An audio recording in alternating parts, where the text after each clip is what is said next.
पुरुषोत्तम मास के तृतीय दिवस की बोलो पुरुषोत्तम भगवान की जय। दूसरा है नारद का भगवान से परिवार के लिए प्रश्न करना। जी बोले, हे देव, मैं सुखदेव जी के मुख से राजा परीक्षित भागवत के परम मुख होने वाली कथा को सुनकर राजा की मोक्ष प्राप्त देकर उनकी यहाँ आया, जहाँ आप सब दीक्षित के धर्मयज्ञ कार्य में प्रगतिशील लोगों को दर्शन कर कृतार्थ ऋषि हे सूत जी, अन्य बातों को आप हमें वेद व्यास जी के मुख से सुनी हुई अपनी सुनाइए, जो सार का भी महाशिष्ट तथा आत्मा को करने वाली अमृत उत्तम पुण्य कथा है, उसका कराइए। जी बोले, ऋषियों, क्या अहोभाग्य है, आपने गुण अमृत को पूछा है। अब मुझे जो कुछ ज्ञान है उसकी वजह से किसी के मुख से वह सब सुनता हूँ। एक समय नारायण जी नर और नारायण के आश्रम पहुंचे। वहाँ बहुत से सिद्ध देवता और तपस्वी रहते थे। वहाँ वेद रक्षाओं ने अमृत कपिल कदम आदि अनेक प्रकार के वृक्ष लगे थे।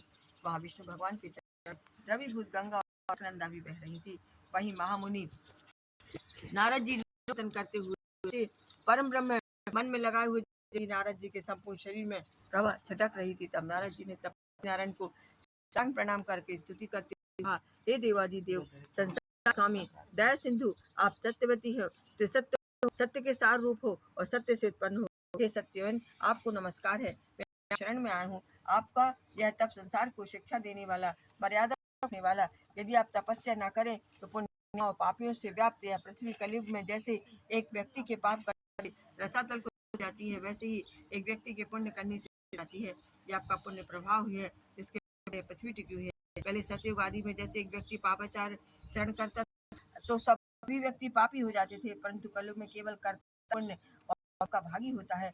यह तप का प्रभाव है। हे भगवान, कलयुग में सनियों के मन में विषय भोगों में आसक्त है, अतः पुत्रादि के मोह में फंसे हुए प्राणियों का हित करने वाला और जिससे मेरा ऐसा कोई उपाय बतलाइए, क्योंकि मैं आपके मुखारबिंद से सुनने की इच्छा से ब्रह्मलोक से यहाँ आया हूँ। वेद भी बताते हैं भगवान विष्णु उपकार के प्रेमी, इसलिए के लिए उस कथा को कहिए जिसके सुनने मात्र से ही जीव निर्भय प्राप्त होता संसार पवित्र करने वाली कथा लगे। नारद तो गोपियों के मुख रूपी के लिए भ्रमर तुल्य श्रोमणि रामेश्वर श्री कृष्ण चंद्र बिहारी पुण्य में को सुनिए। हे बस, जो संसार की पल भर में रचना करने में समर्थ है, उनके का वर्णन कोई नहीं कर सकता। संसार में दरिद्र को तुम भी भली प्रकार से भगवान के दरिद्र को दूर वाले उत्तम मोक्ष के देने वाले अद्भुत का वर्णन करता हूँ।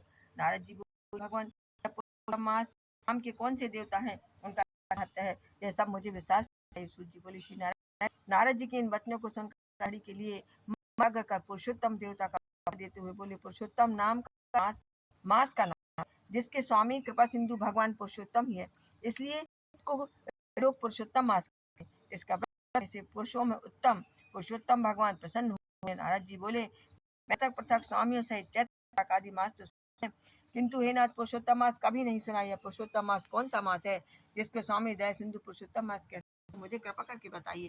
इस मास का क्या स्वरूप है, क्या विधान में क्या करना चाहिए, कैसे स्नान करना चाहिए, क्या दान करना चाहिए, उपवास आदि का आदर है, जिसके करने से देवता प्रसन्न होकर देते हैं। इसके अतिरिक्त और जो हुआ सब बताइए। दीन बस के हित के लिए उपदेश भी देते हैं। इस पृथ्वी में जो लोगों के भाग्य सारे चलते हुए दरिद्र रोगी होते हैं और पुत्र की इच्छा करने वाले होते हैं, उनमें कोई जड़ गूंगे घमंडी मूर्ख कुचालू मैले व फटे वस्त्र पहने वाले नास्तिक परिस्त्रीगामी नीच अरध पराई करने वाले पूर्ण न होने वाले पराक्रमहीन कुरूप रोगी कुष्ठी अंगी अंधे आदि होते। तो कोई इष्ट मित्र कोई स्त्री पुत्र आदि से दुखी, कोई पिता से दुख से ग्रसित, कोई मनवांछित वस्तु से रहित। हे भगवान, ऐसे मनुष्य कुछ पुण्य करके तथा पढ़कर आचरण करके कष्टों से छूट जाएं, ऐसा कोई सरल उपाय बताइए।